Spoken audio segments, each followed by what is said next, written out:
My friends, it's the time, The Subtle Art of Not Giving a Damn by Mark Manson, a counterintuitive approach to living a good life. I actually had a conversation with a friend about his book, and he said, I'm not impressed.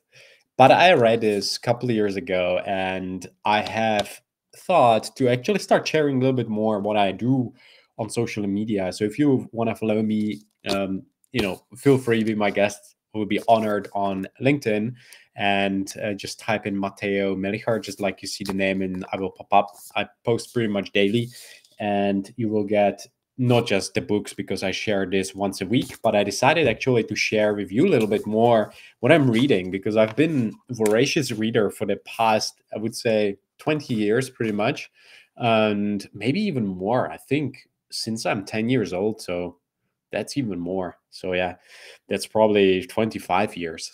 And what I really like about his book, not to get sidetracked about my past, is really about, you know, starting thinking about your life.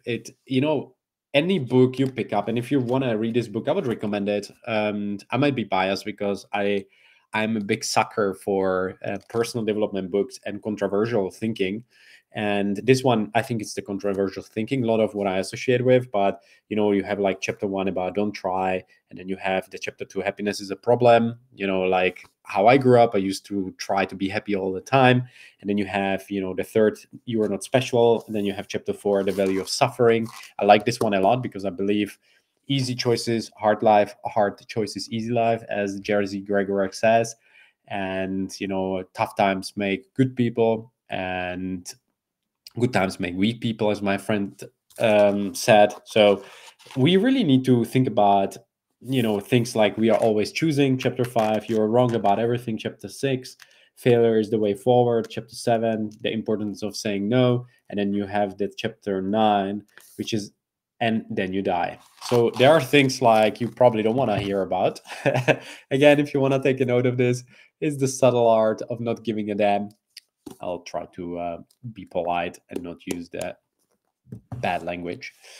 But sometimes, and I have written an article about this as well, where I give my own personal opinion about this big topic, not per se about his book, because again, I think every book is worthwhile as long as you learn something. There are people who, love Audible. There are people who love Blinkist. I used to be on the Audible side. Now I'm more on the Blinkist side because I don't have so much time. And probably that's an excuse, but I have more on my plate than maybe I used to have. And I like short and snappy things, but I still like to buy books.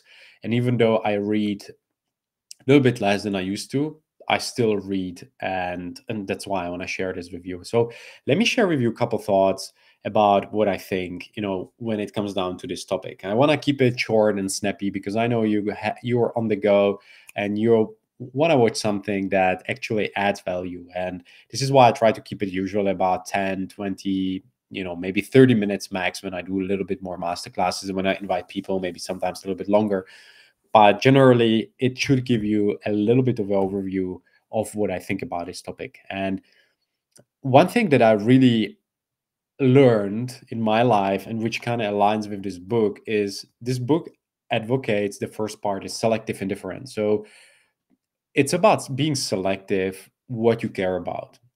And I feel like, especially in this time, we drowning in information overload, and not everything deserves our attention, and really quickly becomes an emotional investment. So I think what Mark Manson in this book encourages people is to identify their values. And I'm a big on this topic too, because I think you can then allocate your do not care accordingly. And by letting go of trivial concerns like, what other people think about me, and what if I not gonna achieve that, and if what if I other things, what other people think and in about me in this situation, am I stupid, or what you notice, there's a lot in what's going on in our head, what other people think. And I read often or hear people who say, be yourself, don't give a damn what other things. And people that I know always encourage me to be myself. And I tell you, it was quite tough to do that. But as I get older, I realize actually I don't have anything to lose. I can only be more fun. And when I'm more fun is when I'm myself quirky,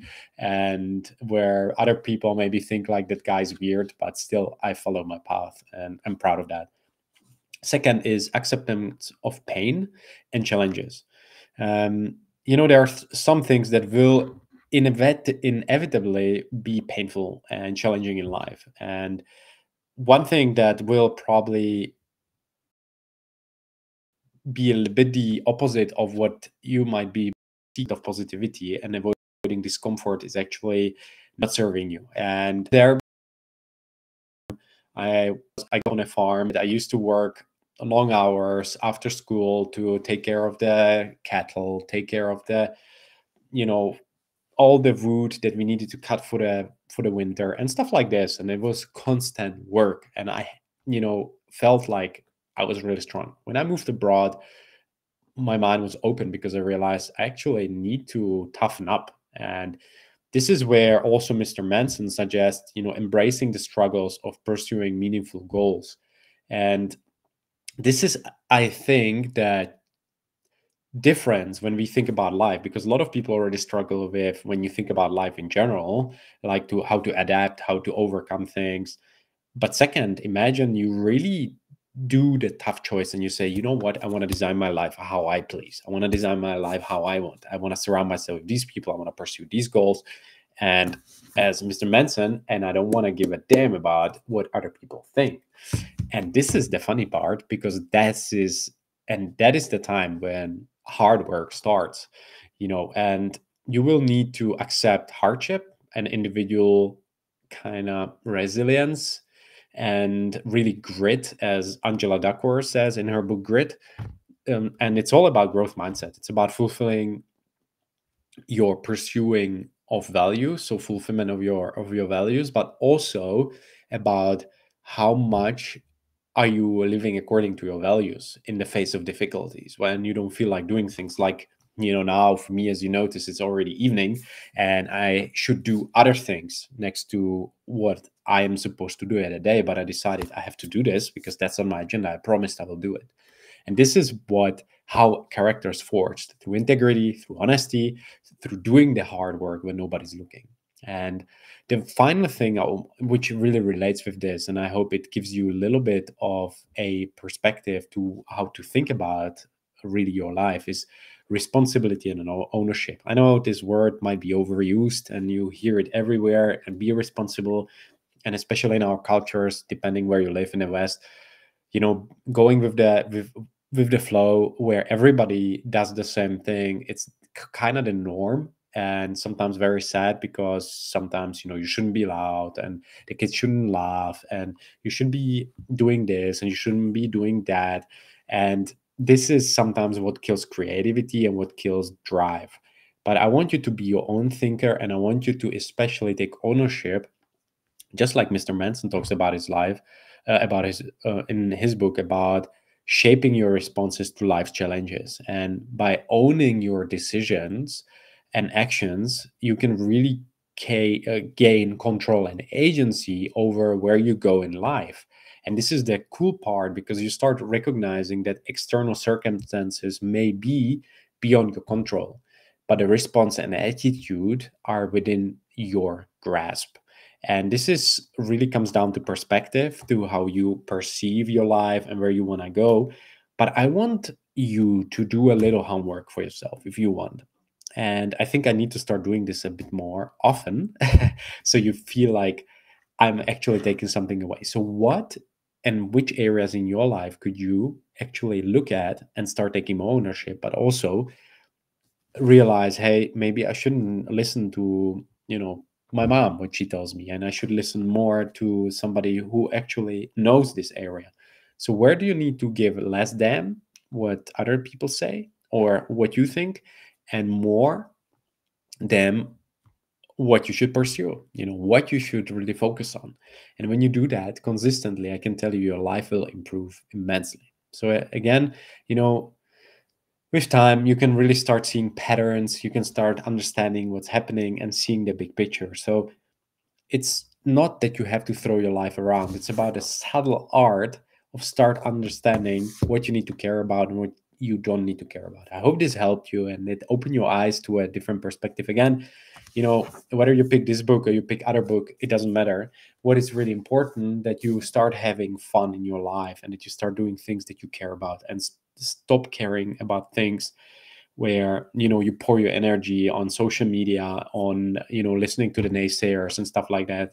I don't say you shouldn't. Maybe there is a valid opinion, maybe you do something that resonates with people and rubs them in the wrong way, and it gives you a good feedback, take that. But if it's something that really diminishes you and diminishes your power and your character, then obviously you shouldn't. But again, feedback first, and then obviously you decide second what to do with it. So I hope this served you, it helped you. Have a good one, and I'm looking forward to see you very soon again. Until the next time, stay awesome and be a learner.